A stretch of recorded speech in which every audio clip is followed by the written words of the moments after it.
à la Cantorade. Venez avec nous sur Radio Laser prendre de la hauteur et du recul sur les interrogations multiples que nous et vous nous posons toutes et tous. Critiquons, proposons, réfléchissons dans l'humour et le respect. Explorez pendant un mois, chaque semaine, un sujet pertinent avec toujours un invité expert. Bonjour à toutes et à tous sur Radio Laser, à la Cantorade et l'UTL de Guichen également. Nous avons un invité, Charles Frankel, qui vient de faire une conférence sur les gens de la Terre, c'est cela, hein? Tout à fait. Charles, donc on va parler un peu de son expérience et de ce qu'il a fait. Et puis Michel qui fait partie de l'UTL, qui va aussi intervenir quand il le souhaitera dans le cadre de cette chronique. Je n'avais pas connaissance tout à fait de la conférence faite par Charles sur les légendes de la Terre. Et donc, j'avais préparé quelque chose par rapport à la Lune, puisque je crois que, Charles, vous aviez déjà fait une conférence sur la Lune il y a 2 ans, n'est-ce pas? Oui, tout à fait. J'étais venu il y a 2 ans pour la Lune, également du point de vue un peu des légendes et du folklore et des croyances populaires concernant la Lune, et puis ensuite pour parler exploration. Oui, bien sûr. Bien sûr. Alors, l'exploration, ça peut être l'exploration donc de la Terre, mais aussi l'exploration de l'espace. Aller beaucoup plus loin. Alors moi, j'avais préparé une petite introduction par rapport, comme toujours, on prépare une chronique par rapport à la Lune, en parlant de ce petit point perdu dans l'univers qu'est notre Terre. Il y a une très belle photo de la sonde Pioneer 1 montrant la Terre à plusieurs millions d'années-lumière. C'est une petite tête d'épingle, pas grand-chose.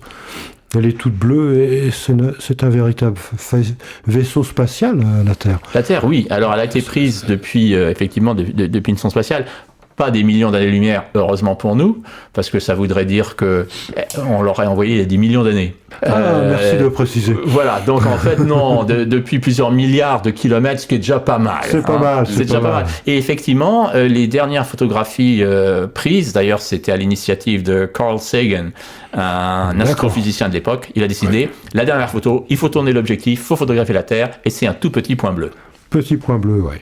Alors c'est un véritable vaisseau spatial que la Terre, parce que déjà elle tourne sur elle-même à peu près à 1500 km/h au niveau de l'équateur, mais en plus elle se déplace autour du Soleil, dans une galaxie qui se déplace elle-même.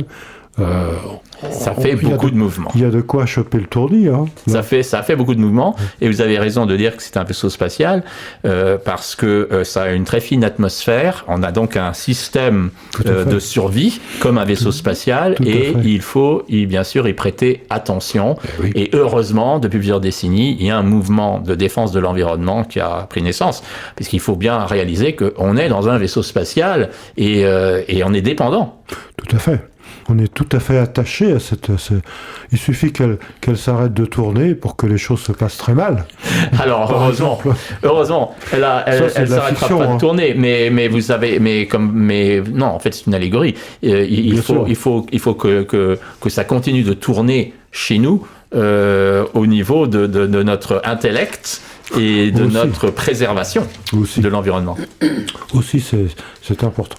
Alors, bien sûr, ça nous permet de revenir sur Terre aussi, se dire qu'il y a des merveilles sur notre Terre, la nature et les hommes qui en font partie, parce que ne pas oublier que l'homme fait partie de la nature, il n'en est pas exclu, il en fait strictement partie. Et des paysages splendides et variés, ainsi que des cultures, beaucoup de cultures depuis la nuit des temps se sont développées dans diverses sociétés, des civilisations, et aussi bien sûr en Bretagne. Et ces cultures sont riches de légendes, de poésie, de musique, de peinture aussi, peut-être encore d'autres choses, mais enfin bon... et donc on va parler de tout ça avec Charles Frankel, qui est géologue de formation, et peut-être qu'on va y revenir un petit peu, et qui est très, très attiré par l'espace. On va en reparler aussi. Alors tout d'abord, Charles, si vous voulez bien, peut-être une petite présentation. Il est toujours intéressant quand on a des invités sur des thématiques variées d'ailleurs. Il est très intéressant de comprendre le chemin de vie, rapidement bien sûr, et les déclics, les différents déclics. Ça peut être qu'un seul, ou ça peut être plusieurs, qui l'ont fait, que l'on a choisi de s'intéresser, de faire des choses sur ces sujets-là. Sur ces thèmes, oui. Alors, mon premier déclic, c'était quand j'étais petit. J'ai eu la chance d'être un enfant lors de la conquête spatiale, lors des grands événements qui nous ont et vous aussi d'ailleurs, on en parlait. On en parlait avant. Vous étiez un jeune homme lors des missions Apollo, des premiers hommes qui ont marché sur la Lune. Moi, j'étais encore un ado. Moi, oui. J'avais un peu plus jeune. J'avais 13 ans moi. Oui. Et ça m'a. Mais dès l'âge de 10-11 ans, j'étais marqué en particulier. Pourtant, on n'avait pas la télé chez nous, mais les photographies que je voyais dans les magazines des vaisseaux spatiaux autour de la Terre, des astronautes qui sortaient dans l'espace, tout ça, ça m'a complètement marqué. Et c'est vraiment ça le grand déclic. J'étais pas très bon à l'école, parce que j'étais assez paresseux, et pas une très bonne mémoire d'ailleurs. Donc bon, bref, la science, ça marchait pas très bien pour moi. J'ai dû redoubler, tout ça pour dire aux jeunes qui nous écoutent que faut persévérer. Parce que finalement, j'y ai trouvé ma voie. Finalement, ça m'a intéressé, les sciences, plus tard, quand j'étais à l'université. J'ai beaucoup aimé les maths alors que j'étais nul au lycée. Donc, comme moi, il ne faut jamais lâcher l'affaire quand on a un rêve. Et moi, j'ai eu la chance d'aller faire l'université aux États-Unis parce que ma mère est américaine. Donc, vous êtes allé à l'école aux États-Unis au lycée en France. Non, au lycée en France. J'étais dans un lycée public à Paris. Et après mon bac, que j'ai eu à grand-peine, mais j'ai quand même eu du premier coup, mais juste en passant juste au-dessus de la barre, sans trop d'efforts. C'est de l'avoir. Voilà. À cette époque, c'était plus compliqué qu'aujourd'hui. C'était compliqué. Oui. C'était très compliqué. En plus, j'étais dans section mathématiques, alors j'étais nul en maths. Donc avec le coefficient pour les maths. Mais pourquoi vous avez choisi la section mathématiques alors comme ça? Ouais, j'étais tiraillé entre deux trucs. J'adorais écrire, donc j'étais un peu un littéraire, mais j'adorais le programme spatial et les sciences, sauf que j'étais pas doué. Donc bon gré mal gré, j'ai fait des sciences, mais c'est vrai que j'ai eu du mal, sauf quand je suis arrivé à l'université.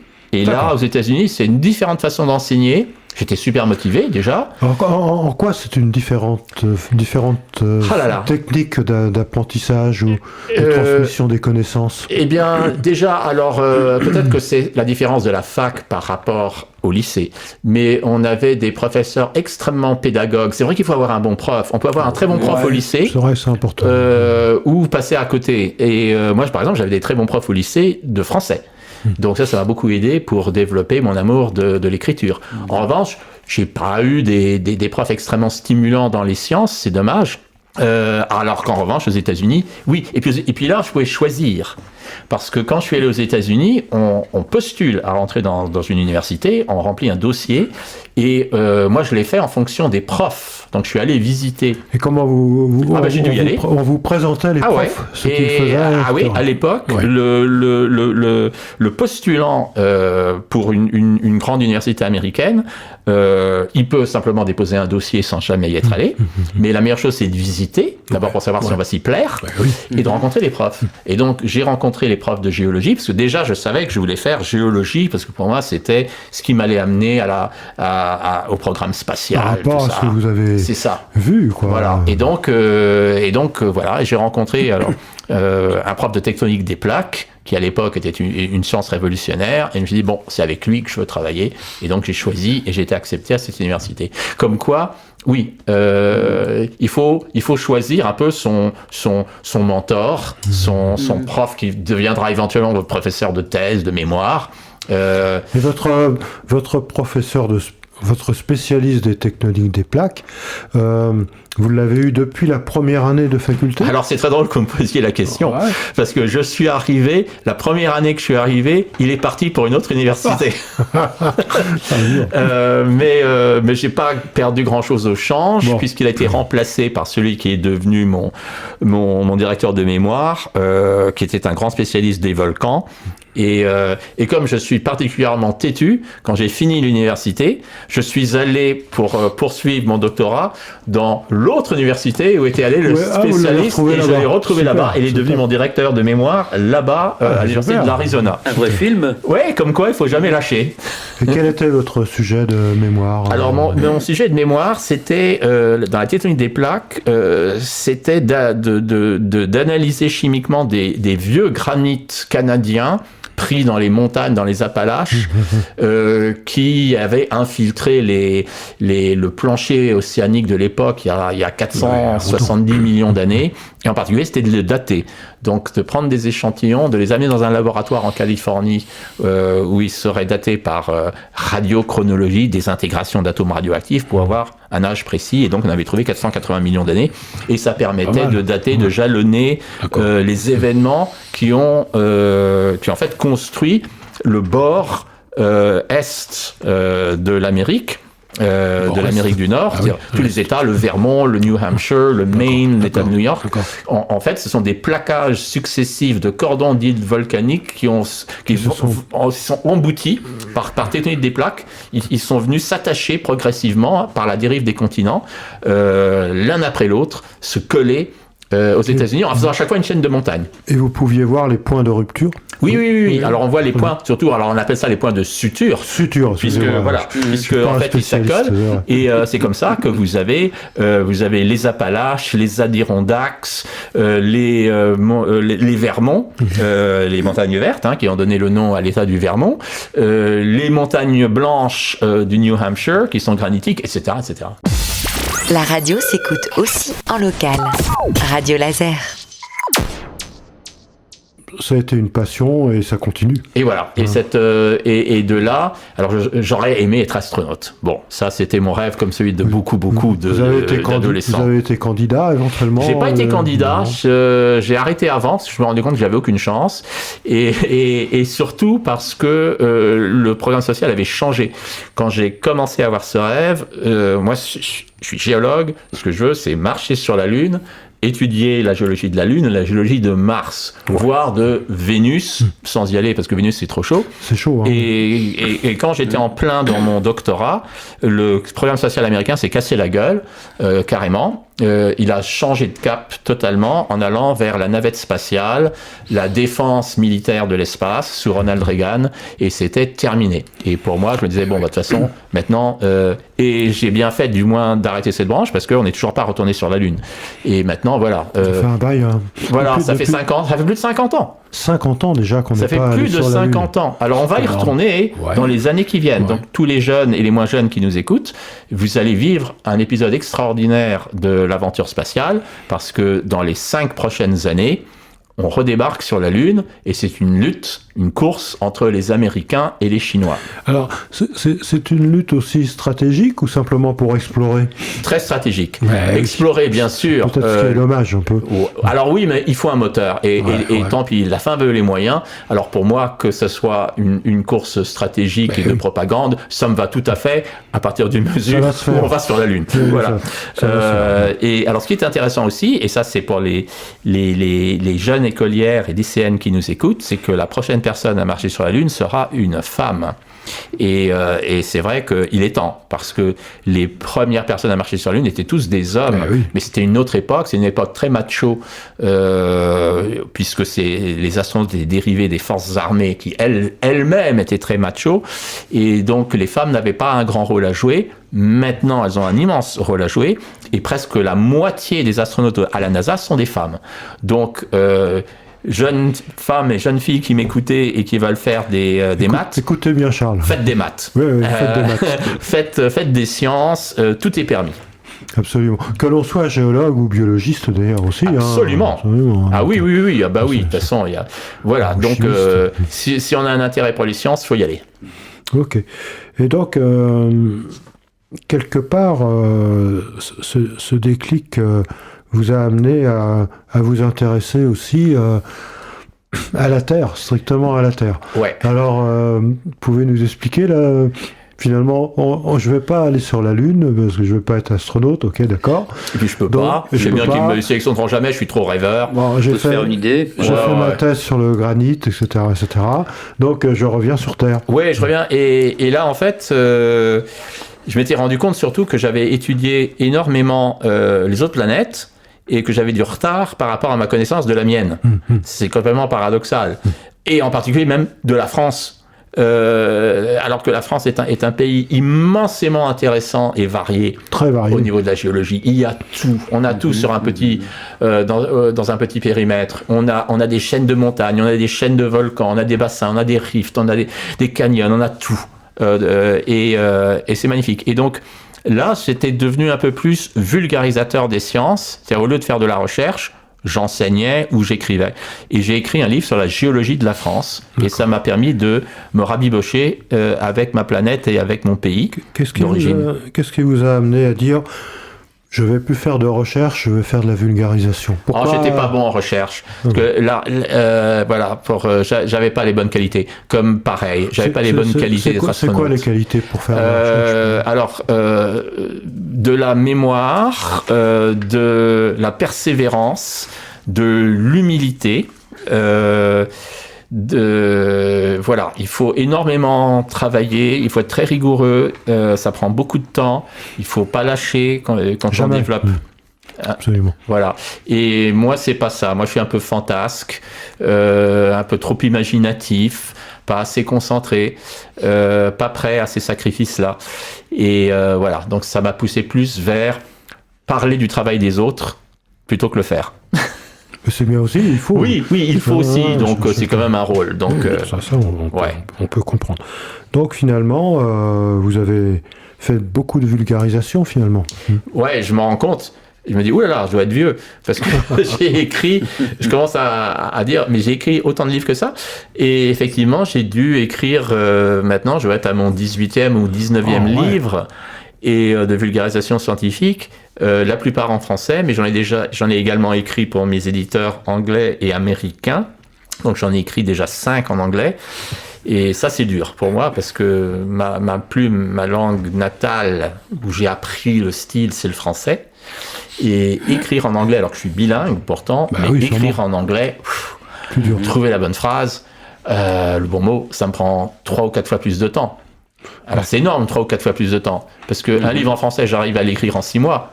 Mais en anglais, ça veut dire 2 ans. C'est énorme. Donc voilà. Mais là, je suis en train de finir d'en écrire. Enfin, j'en ai commencé un nouveau sur les femmes de l'espace, justement. Et il sortira quand? Alors, il y en a un que j'ai écrit qui va sortir en février de l'année prochaine, donc en février 2025, qui s'appellera Bombe cosmique. Alors, c'est pas moi qui ai choisi le titre, que je trouve un petit peu... Bon, ça me fait penser à Raquel Welch qui sort sur la plage en bikini lors du premier James Bond. Enfin bref, Bombe cosmique, ça va parler des impacts d'astéroïdes avec la Terre. D'accord. Et donc, je retrace un peu tout ce que j'ai vécu en tant que témoin en ayant vu cette science se développer au cours de ma vie. Et ensuite, je vais, en mois de mai, je publie Armstrong à la plage, la conquête spatiale dans un transat. C'est une série des éditions Duno sur un thème particulier, facile à lire pendant l'été.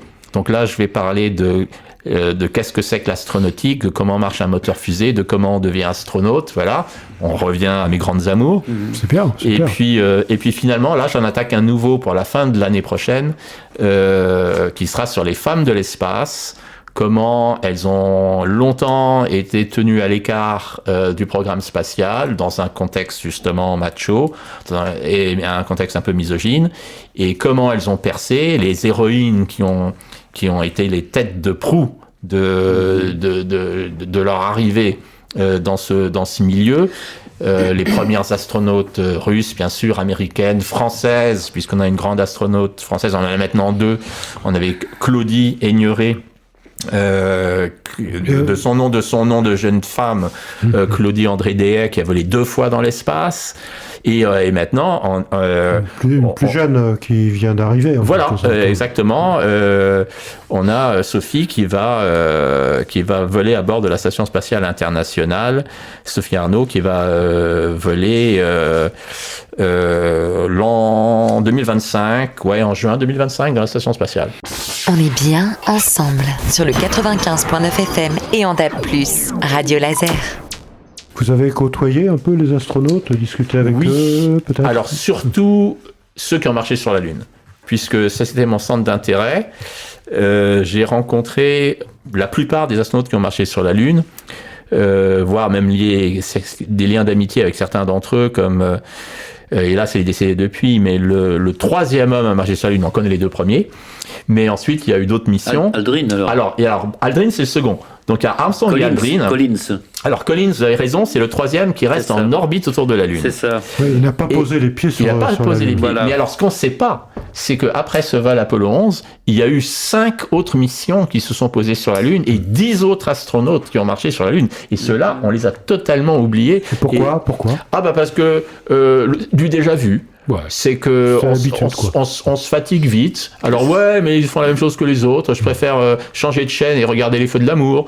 Et là, c'est comme ça. Ouais. Et donc, un que j'ai beaucoup apprécié, c'était le commandant du vol suivant, d'Apollo 12, Pete Conrad, qui est donc décédé dans un accident de moto. On les change pas, les astronautes, ils adorent la vitesse. À l'âge de 70 ans, il est mort d'un accident de moto, mais avec un sens de l'humour. Chaque astronaute avait sa personnalité. Conrad, d'abord, c'était un des meilleurs pilotes de sa génération, mais en plus, il avait vraiment un humour à l'anglaise, un humour froid. Il adorait faire des blagues et on s'est bien entendu là-dessus. C'est bien. Ok. Alors, peut-être avant de reposer quelques questions par rapport à l'espace, est-ce que, par rapport aux légendes, finalement, est-ce qu'on peut se poser la question, est-ce que les hommes, en général les êtres humains, n'ont pas ce besoin de faire des légendes, des mythes par rapport à la Terre, par rapport au paysage, pour quelque part l'apprivoiser? C'était une question que je me pose moi-même et que je vous pose, bien sûr. Mais tout à fait, parce que il faut trouver sa place dans ce monde qu'on n'arrive pas à expliquer. Surtout, maintenant, les explications scientifiques, c'est bien. Mais au départ, on n'avait pas la démarche scientifique pour tester, expliquer, recenser, bien etc. sûr, Voilà. Donc, on essayait de trouver une histoire, et ça se rapportait généralement à notre expérience courante, c'est-à-dire les histoires d'amour entre hommes et femmes. Alors, ça devait transposer à des histoires de dieux et de déesses. Voilà. Et à travers ça, on expliquait tout ce qu'on voyait, que ce soit des bagarres amoureuses qui ont fait que, par exemple, dans la conférence, j'explique comment la déesse des volcans hawaïenne, Pélé, est une jeune femme fougueuse qui dans chaque île qu'elle débarque cherche à mettre le feu, comme Johnny. Et voilà, et ça fait. Et puis souvent, elle rencontre un autre dieu qui est dans l'île et qui est jaloux, qui est amoureux d'elle, et puis ça fait des bagarres, et voilà. Et voilà, vous avez toutes sortes d'histoires magnifiques. Et, d'une certaine façon aussi, d'histoires qui essayent d'expliquer, donc, pourquoi il y a un volcan là. Pourquoi il y a un canyon. Pourquoi. Et donc, on trouve des histoires qui sont souvent, mais très belles, très imaginatives. Il y en a besoin de se rassurer aussi, quelque part, avec toutes ces histoires. Bien sûr, mais oui, parce qu'il faut expliquer, parce que sinon, il faut avoir une explication. Les religions obéissent à la même démarche, d'ailleurs. Les religions aussi, c'est quelque part aussi un moyen de mieux maîtriser le quotidien, peut-être, mieux maîtriser... c'est ça, il faut expliquer. Et donc, on va pas refaire la conférence que vous avez faite, mais ce qu'on pourrait voir comme fil rouge par rapport à ce que vous avez dit, c'est bien celui-là, c'est apprivoiser son milieu, essayer de mieux le comprendre avec les connaissances que l'on a qui sont limitées à un certain moment, à son époque, et qui vont progressivement s'améliorer. Voilà, c'est pour ça que au départ c'était des dieux. Voilà, les volcans, c'était des forges dans lesquelles s'activait le dieu des forges, qui s'appelait Héphaïstos de son nom grec, qui est ensuite devenu Vulcain quand il a été adopté par la culture romaine. Et il travaille dans des forges. Et les volcans, ce sont les soupapes d'où sortent le feu des forges, et ainsi de suite. Donc voilà, par exemple. Donc on recommande à nos auditrices et nos auditeurs on peut trouver votre livre Les légendes de la Terre facilement. Oui, il s'appelle Secrets et légendes de la Terre. C'est pas moi qui ai voulu secret dans le nom, mais parce qu'il n'y a pas de secret. Mais enfin, Secrets et légendes de la Terre chez Duno. Chez Duno, vous le commandez chez un libraire. Chez un libraire, il n'y a aucun problème. Ouais. Paru quand? Alors lui, en 2017, ça fait quand même 6-7 ans. Hein. 2017 ou 2019 le temps passe. Je ne sais même plus. Avant la Covid-19. Elle a dû paraître en 2019 alors. Oh oui, non, en 2019. D'accord. Donc avant. Avant. La pandémie. Oui. Radio Laser sur le 95.9 FM et en DAB+. On va revenir un peu à l'espace, parce que ça nous permettait de... Petite question également, quel est selon vous l'intérêt d'explorer d'autres planètes ? Alors, comme on le disait, il y a une grande part de propagande, et pour faire tourner l'industrie aérospatiale, parce qu'on dit souvent oui, mais c'est de l'argent balancé dans l'espace qui sert à rien. En fait non, c'est de l'argent qui est investi dans l'industrie terrestre, qui fait tourner l'industrie, qui fait tourner les salaires, etc. Ça c'est une chose, mais la deuxième chose c'est la curiosité humaine. Nous sommes une espèce animale extrêmement curieuse, pensive, curieuse, pour comprendre, qui veut explorer, qui n'est jamais satisfaite. Et c'est pour ça qu'on n'est pas resté dans le grand rift africain, puisque nos ancêtres viennent tous du rift africain. On n'est pas né en France. Hein, et la petite Lucie. Hein. Voilà, à partir de la petite Lucie, qui est une très lointaine ancêtre, qui est peut-être pas totalement raccordée à la ligne directe, mais qui fait partie de nos très très lointains cousins, on va dire. En passant ensuite par Homo sapiens, qui est une branche récente qui s'est développée à partir du rift africain il y a 300 000 ans seulement, alors que Lucie, on parle de plus de 3 millions d'années. Et on a fait que voyager. On a fait qu'essayer de découvrir, ne jamais être content, aller chercher ailleurs. Qu'est-ce qu'il y a de l'autre côté de l'horizon? Qu'est-ce qu'il y a de l'autre côté de la mer? Qu'est-ce qu'il y a de l'autre côté des montagnes? Qu'est-ce qu'il y a de l'autre côté des cieux? Et on ne s'arrêtera jamais. Et si on s'arrête un jour, c'est que franchement, on est con. Ouais. Si vous me permettez l'expression. Le problème aussi est le suivant, c'est dans quelles conditions on pourrait survivre dans l'espace? Alors, il y a un seul endroit... Il faut transformer notre bulle. Ouais, alors, bon, d'abord... Avec nous. Alors, il est clair que de toute façon, il n'y a pas de deuxième Terre. Il n'y a pas de deuxième Terre bis. On n'en a qu'une qui est magnifiquement conditionnée pour la vie, c'est la Terre. Donc il faut absolument pas la détruire et il faut pas se voiler la face en disant mais on trouvera un autre endroit où aller, etc. Oui, il y a un autre endroit où on pourra aller pour une deuxième branche, petite branche de la civilisation humaine, c'est la planète Mars. C'est la seule autre planète à notre portée qui a des conditions à peu près bonnes pour qu'on puisse y fonder une colonie qui pourrait devenir autosuffisante au bout d'un moment. La Lune, non, pas du tout, parce que la Lune n'a aucune atmosphère, n'a pas de ressources, etc. Alors que Mars, qui est un peu plus loin, d'accord, a énormément d'eau, emprisonnée sous forme de glace. Toujours sous. C'est ça. Pour le moment, c'est de la glace. Elle est soit dans le sous-sol, soit elle est à l'extérieur sous forme de calotte polaire, aux deux pôles d'ailleurs. Parce qu'il y a eu des traces de rivières. Et il y a des traces, voilà. Et il y a des traces de rivières. Géologique, c'est ça. Voit bien. Et des traces de rivières, des traces de lacs. On ne peut pas vivre qu'avec ça, mais... C'est déjà pas mal. C'est déjà énorme. Oui, mais pour faire vivre des communautés humaines... L'eau et l'air, déjà. Oui, mais ça suffit pas. C'est le départ. Si vous n'avez pas ça à la base, vous ne pouvez rien faire. Donc, avec de l'eau et de l'air, alors l'air, pour le moment, ça sera l'eau qui, par électrolyse, on transformera en oxygène et hydrogène, parce que l'atmosphère martienne, elle est très fine et c'est du dioxyde de carbone. D'un autre côté, c'est très intéressant le dioxyde de carbone, parce qu'on peut en faire des choses, une chimie facile, avec le dioxyde de carbone. Donc, c'est un élément intéressant également à prospecter. Mais vous avez donc sur Mars, donc, vous avez ces éléments fondamentaux qui sont les gaz et l'eau, la molécule d'eau. Et ensuite, vous avez également des ressources minière facilement exploitable, ce qu'on n'a pas sur la Lune, sous forme simplement de sédiments évaporés dans les lacs. Les anciens lacs martiens, en s'évaporant, ont déposé ce qu'on appelle des évaporites, en particulier des sels. Alors, il y a le sel de table, donc parfait pour le pique-nique. Déjà, ça, c'est bien pour les œufs, parce qu'on emportera des poules, tant qu'à faire. Mais également du gypse. Et donc, vous avez du gypse, vous avez la matière primaire pour faire du plâtre.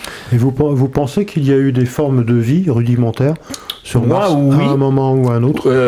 Moi, oui, en tant qu'intuition, mais c'est à chacun de... Hein. Oui. Il n'y a aucune preuve de vie primitive sur Mars jusqu'à présent. On la cherche. C'est d'ailleurs l'une des raisons pour laquelle on s'intéresse beaucoup à cette planète, avec des sondes automatiques interposées pour le moment.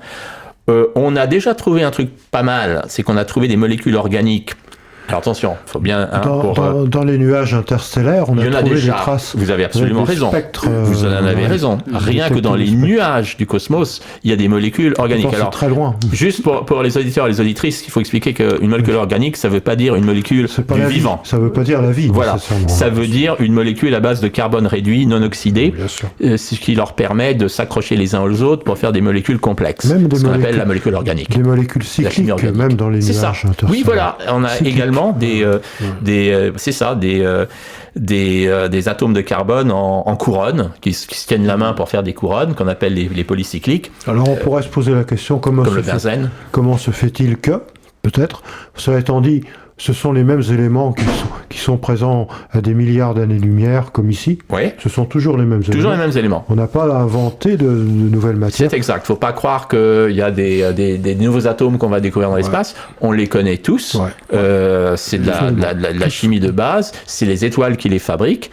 Et d'ailleurs, d'autres étoiles qui ont ensemencé la Terre avec ces métaux lourds, qui ne seraient pas là s'il n'y avait pas eu d'autres étoiles avant nous qu'ils avaient fabriqué. Donc tout ça, on fait partie d'un cycle avec les mêmes lois pour tout le monde. On peut penser à Hubert Reeves, son livre Poussière d'étoiles. Oui, voilà. Et tout à fait. Et que l'Américain avant lui, d'ailleurs, Carl Sagan, avait également dit, We are stardust, nous sommes la poussière d'étoiles, absolument.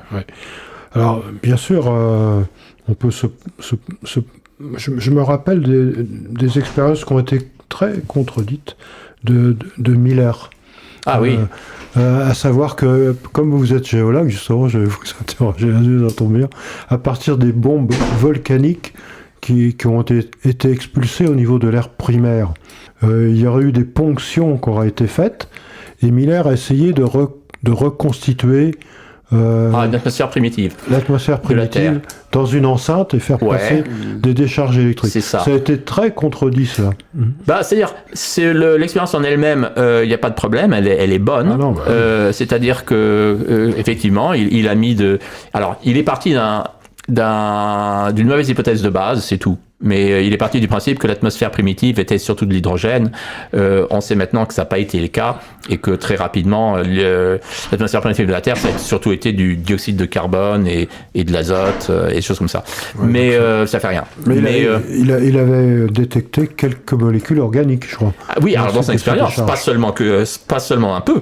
Toute sa flasque, toute sa bonbonne de son expérience était couverte d'une pellicule brunâtre de molécules organiques complexe, mais de là à la vie, il y a un pas gigantesque dont on ne connaît absolument pas comment il a été franchi.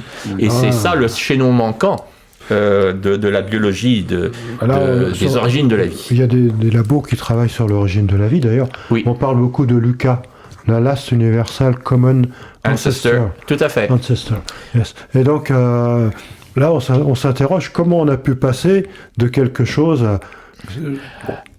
Voilà, une fois qu'on a un ancêtre, à quelque chose qui est la vie. Une fois qu'on a un ancêtre, tout va bien. Parce que dès que vous avez l'ancêtre, vous avez les rejetons, vous avez l'évolution qui va mener dans plein de directions différentes pour inventer des plantes, ensuite des animaux, etc.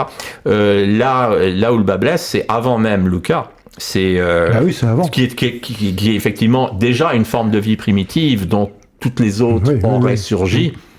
Mais à mon avis, enfin pas à mon avis, mais il se trouve que pas mal de personnes pensent que la vie peut être née de plusieurs à plusieurs endroits, plusieurs moments à la fois. D'éléments circonstanciels. Ouais, qu'il y a eu peut-être plusieurs démarrages de vie. Et mais au bout d'un moment, quand ils sont en compétition, l'un va prendre le dessus sur les autres et ça sera la souche commune. Mais c'est pas nécessaire que la vie ne soit née qu'une fois sur Terre. Elle peut être née plusieurs fois, bien sûr, mais on ne sait pas comment. Bien sûr, certains croient aux extraterrestres. Enfin bon, il y a de tout, mais bon. Ouais. Bon. C'est pas bête. C'est pas bête.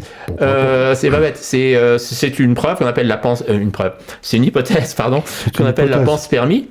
Qui est que la vie est venue d'ailleurs. Mais on fait que reculer le débat. Elle est d'accord, mais d'où elle est venue là? Comment est-ce qu'elle est née? Bien sûr. On fait que remonter. Je crois que d'ailleurs sur certaines météorites, on a trouvé des bactéries. Alors ça c'est une grande controverse. C'est vrai ou c'est pas vrai ça? Non. Alors vous savez, on parle beaucoup de fake news. Ouais. Alors c'est en 1996.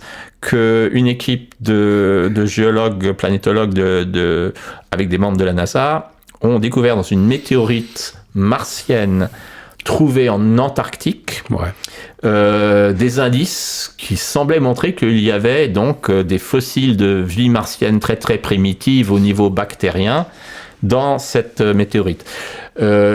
Pour le moment, la communauté scientifique, dans sa grande majorité, n'est pas du tout convaincue par les premiers indices qu'ils ont avancés.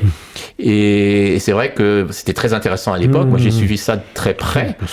J'ai même écrit un bouquin où je développe ça, qui s'appelle « La vie sur Mars », que j'ai publié en l'an 2000, qui retrace un peu toute cette controverse. La vie sur Mars. La vie sur Mars, ouais. Et je parle de la météorite martienne. Je parlais également d'expériences qui ont été faites quelques années auparavant, en 1976, par les premières sondes américaines à s'être posées sur Mars. Les sondes Viking 1 et Viking 2 étaient munies de plusieurs expériences automatiques de détection de vie, dont l'une sur les 3 a donné un résultat positif d'après son concepteur. On a étouffé l'affaire parce que, alors là, c'est pas vraiment du fake news, c'est simplement qu'on a trouvé que, comme les autres appareils disaient non et que le sien disait oui, que on allait expliquer différemment ces résultats. Tout dépend sur quelle base on disait que l'on détectait la vie. C'est ça. Alors, il avait des très bonnes idées. Il était très malin dans la conception de son expérience. Et l'une des raisons pour laquelle on a refusé de croire à son résultat, c'est que le 4e instrument qui était à bord, qui est un peu le juge de paix, était un spectromètre de masse censé détecter des molécules organiques. Sans molécules organiques, on ne pouvait pas parler de vie, c'était pas possible. Il n'a rien détecté, il n'a pas détecté de molécules organiques. On se rend compte simplement aujourd'hui, qu'il n'était pas assez bon. Au niveau de la résolution. Oui, exactement. La sensibilité de l'appareil, si seulement il avait bien fonctionné, parce qu'on doute également qu'il ait bien fonctionné, et en plus sa sensibilité n'était pas assez bonne pour trouver les taux réduits en surface de molécules organiques. Mais depuis, les sondes qui sont posées sur Mars ont trouvé les molécules organiques. Donc on voit bien que... sur Mars. Donc on voit bien que son résultat était faux, et c'est sur ce résultat faux qu'on a censuré les résultats d'un des 3 autres appareils. Donc pour moi, l'affaire n'est pas close. Sûrement pas. Pas. Heureusement d'ailleurs. La radio s'écoute aussi en local. Radio Laser. Vous savez, Charles, on passerait des heures à discuter ensemble, là. Hein. On brasse large. Hein. On brasse large. Bon, en attendant, quels sont vos plus beaux souvenirs, indépendamment de vos rencontres avec les astronautes ou autres? Quels sont vos plus beaux souvenirs sur Terre? Enfin, de toute façon, c'est sur Terre. Oui, de toute façon, ça reste sur Terre. Peut-être ma première visite de l'Etna, du volcan Etna en Sicile. Qu'est-ce que vous avez ressenti là? Là, de la bêtise de ma part, puisque je suis monté au milieu d'une éruption dans le nuage éruptif, sans voir devant moi à plus de 2 mètres, sans savoir à quoi ressemblait l'Etna en haut, et en m'arrêtant juste à temps. Et parce que j'entendais des bruits sourds qui venaient de sous moi, et ensuite j'ai reçu une grosse bouffée de gaz chaud dans la figure. Vous êtes dit, faut peut-être arrêter. Et là, je suis reparti, j'ai descendu rapidement en courant Voilà. Et 2 ans ou 3 ans plus tard, quand je suis remonté la deuxième fois à l'Etna, je me suis rendu compte, et là que la visibilité est bonne, c'est qu'en haut, il y avait tout simplement un précipice de 200-300 mètres qui tombait à pic. Et vous en étiez pas loin, c'est ça? Et j'étais absolument pas conscient, et j'étais sur le bord. En plus, je faisais 1 mètre de plus, je tombais. Et donc voilà, ça c'est une belle expérience. Ça, c'est une belle expérience. On s'en rappelle de ça. Hein. Ouais, mais surtout rétrospectivement, parce qu'à l'époque, je savais pas, jusqu'à y retourner. Et puis, toutes les expériences comme ça qui me passer la nuit en haut du Stromboli pendant les éruptions, qu'on peut plus faire aujourd'hui. Maintenant, évidemment, c'est très encadré. Trop dangereux. Trop dangereux, très encadré. Heureusement d'ailleurs, parce qu'il y a trop de touristes. Mais quand moi j'y montais, avant l'an 2000, j'étais tout seul. Et je pouvais dormir en haut, dans mon sac de couchage, en me réveillant tous les 20 minutes, parce qu'il y avait une éruption à peu près tous les 20 minutes, pour être sûr que le paquet de lave ne retombait pas sur mon sac de couchage. Vous avez une femme, des enfants? Oui, alors à l'époque non. À l'époque non. Sinon j'aurais. J'espère que j'aurais pas fait ces bêtises. C'est insouciant de la jeunesse, quoi. Ouais, c'est ça, c'est un sens de la jeunesse. Oui, Michel, absolument. Voilà, on peut dire voilà. On est passé par là, nous aussi. Oui. Tu as fait ça, Michel, toi aussi? Ah non, pas ce genre d'expérience, non. Mais l'insouciance, oui. L'insouciance de navigation ou d'escalade, ou des choses comme ça. C'est vrai. Et oui. C'est vrai. Alors, une petite question qui va être très très brève, et la réponse elle sera aussi, je pense, vous avez une idée de l'infini, vous? Alors, non, puisque... Non, très difficilement, parce que c'est très difficile de se représenter les grandes distances. L'univers, en plus, n'est pas fini, mais il tend à devenir infini, parce qu'il est en expansion. Donc, ce qui est intéressant, c'est qu'il n'est pas infini, mais en fait, il l'est parce qu'il le devient. Est-ce que notre cerveau, entre guillemets, est câblé pour accéder à comprendre? Non, les grands physiciens, oui. Les grands physiciens, oui. Mais moi, je peux pas les suivre là-dedans. Là, je décroche totalement quand il s'agit que ce soit la physique de l'infiniment petit. Et quand on arrive effectivement, quand on rebrousse chemin au premier milliardième de seconde du Big Bang, là je décroche. Et puis dans l'autre sens, décrocher en ce qui concerne l'infinité en cours, l'infini en cours de l'espace, puisque d'après certaines théories, l'espace continuera son expansion indéfiniment. Et donc là on a un infini. Ou peut-être pas. Mais vous savez, quand vous prenez une fourmi, simplement une fourmi, vous la mettez sur un ballon. Le ballon, il est dans l'espace. Elle va circuler sans arrêt. Pour elle sera dans l'infini. Parce qu'elle n'arrivera jamais au bout. C'est ça, elle n'arrivera jamais au bout du ballon. Elle continuera à tourner, effectivement. Je ne dis pas qu'on est sur un ballon. Hein, mais presque, parce qu'on est, on est vraiment dans une géométrie sphérique dans l'espace. Et c'est assez... effectivement, c'est assez bouleversant, c'est très difficile de concevoir l'infini. Écoutez, simplement pour ça. On parle des métavers, de tas de choses comme ça. Ça, je trouve ça très beau, que notre univers... que l'on croit déjà infini, mais en plus il a un âge, il n'est pas infini dans le temps, puisqu'il a démarré il y a à peu près 13,7 milliards d'années, aux dernières nouvelles,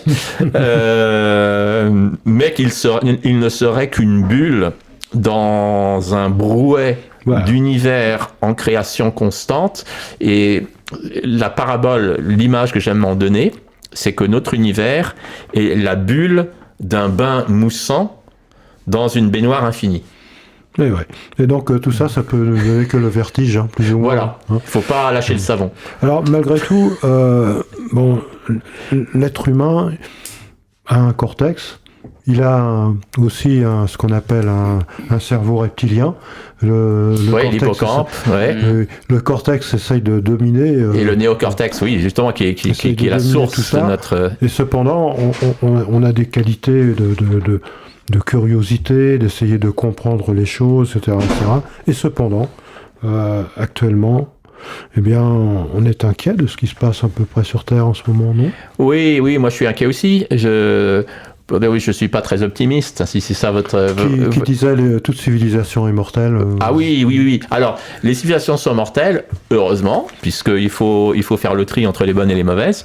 Ce qui est moins mortel, heureusement, quand même, c'est l'espèce humaine. Moi, j'ai quand même pas mal d'espoir que, quelles que soient les erreurs qu'on va faire, l'espèce humaine est très résiliente. On en fait beaucoup actuellement. On fait beaucoup d'erreurs. Ouais. Mais l'espèce humaine est très résiliente. Elle a quand même passé pas mal de caps climatiques, etc. jusqu'à présent, lors de ces 300 000 dernières années. Ses ancêtres aussi, puisqu'il faut se rattacher à tous nos ancêtres avant. Ça fait quand même... On a un passé quand même de 4 milliards d'années. Nous sommes le résultat de 4 milliards d'années de survie. Oui. Donc... Alors, ça ne veut pas dire qu'on ne fera pas partie de la prochaine charrette d'exécuter. On a fait récemment l'interview de Jean Jouzel.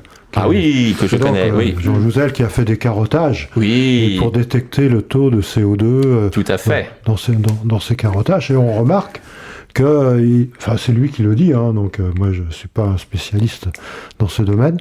Et donc on remarque que la densité en CO2 n'a pas suivi la croissance qui aurait été naturelle, mais elle est cyclique, était exponentielle à partir de l'ère industrielle. Ah oui, oui, absolument. Donc c'est en cela qu'on peut être inquiet. Alors heureusement, elle n'est pas exponentielle, mais elle croît. Elle croît selon une courbe qu'on essaye de maîtriser. La maîtriser, pour l'instant, pour le moment, on la maîtrise pas. Et effectivement, parce que, alors là, le grand problème, c'est qu'on a des reptiles au gouvernement. C'est le cerveau reptilien. C'est le cerveau reptilien qui domine. C'est l'idée du panier de crabe, comme on dit dans les images populaires. Malheureusement. Et ça, il faut que ça change. Il faut que les personnes qui nous gouvernent, d'abord, qu'il y ait plus de femmes. Ça, c'est la parité, c'est très important, parce que les femmes ont une vision moins brutale, moins brute. De par leur physiologie aussi. Par leur sensibilité, par leur intelligence supérieure dans de nombreux domaines, ce qui fait que on serait bien mieux gouverné. Et d'ailleurs, heureusement, il y a pas mal de nations qui ont beaucoup de femmes importantes. Je pense à l'Islande. L'Islande a eu beaucoup de présidentes. Voilà, beaucoup de présidentes. Maintenant, je ne sais pas, mais à une époque... Oui. C'est pas la dernière en date, pas le dernier président en date, mais avant, oui. Et donc, pour moi, déjà, il faut expliquer la carence et la bêtise de l'agressivité du mâle. Déjà, mâle, M-A, accent circonflexe, L-E. Moi, je verrais une civilisation utopique où ce seraient les femmes qui prendraient toutes les décisions et les hommes, on les laisserait jouer au foot sur un terrain. Ce serait mieux. C'est méchant. Je fais une grosse caricature. Leur donner des armes. Mais là, évidemment, je suis un peu taquin. Voilà. Mais tout ça pour dire que tant qu'on n'aura pas compris le fonctionnement du cerveau humain et son désir de domination, qui passe également par une domination économique et des biens de consommation. Et là, je rejoins, en fait, c'est pas du tout une thèse perso, c'est Henri Laborie, biologiste du comportement, qui l'a très bien expliqué dans ses livres. Enfin, dans certains livres, étaient un peu obtus, mais d'autres ont été très, très à la portée de tout le monde. L'éloge de la fuite, c'est le bouquin qui m'a le plus marqué dans ma jeunesse, d'ailleurs. Et qui, voilà, à partir du moment où on cache aux gens comment fonctionne le cerveau humain, parce que ça profite aux personnes qui sont au pouvoir de dominer de la façon dont ils dominent, on va pas se perfectionner. Ouais. On va nulle part. Le problème, c'est jusqu'à quel niveau on pourra comprendre comment fonctionne le cerveau humain. Mais déjà, il faut dire que le roi est nu, comme on dit. Il faut dévoiler les choses de base. Ouais. Pourquoi on agit, comment on agit, quels sont les mécanismes biologiques et testostéroniens, etc. L'hormone mâle, quoi. Voilà, quelles hormones dictent nos décisions. Et ça, il faut en parler, il faut l'analyser. Et quand on aura fait ce progrès-là, la société se portera bien mieux. Ouais, le problème, c'est selon quel timing, comme on dit, on arrivera à faire le plus vite possible. Bah oui, il faut espérer. Donc, en bref, malgré tout, vous êtes optimiste quand même. Oui. Je suis optimiste, puis surtout quand je vois la nouvelle génération, quand je vois mes enfants, mes petits-enfants, les jeunes, j'en vois qui ont des très très bonnes idées, qui sont très conscients et qui se battent pour préserver la Terre. Écoutez, à toutes nos auditrices et nos auditeurs, jeunes et moins jeunes, en tout cas surtout nos jeunes, l'avenir est entre vos mains. Exactement. Et donc on compte sur vous. Exactement. Voilà. C'est ce qu'on disait avec... Mettez à la porte les dinosaures et prenez leur place. Absolument. Merci beaucoup Charles. Merci Michel. Merci. Au revoir à toutes et à tous. Prenez soin de vous. Prenez soin de votre environnement. Ayez la chance de vous émerveiller de ce qui vous entoure. Restez curieux. Voilà. Au revoir à toutes et à tous.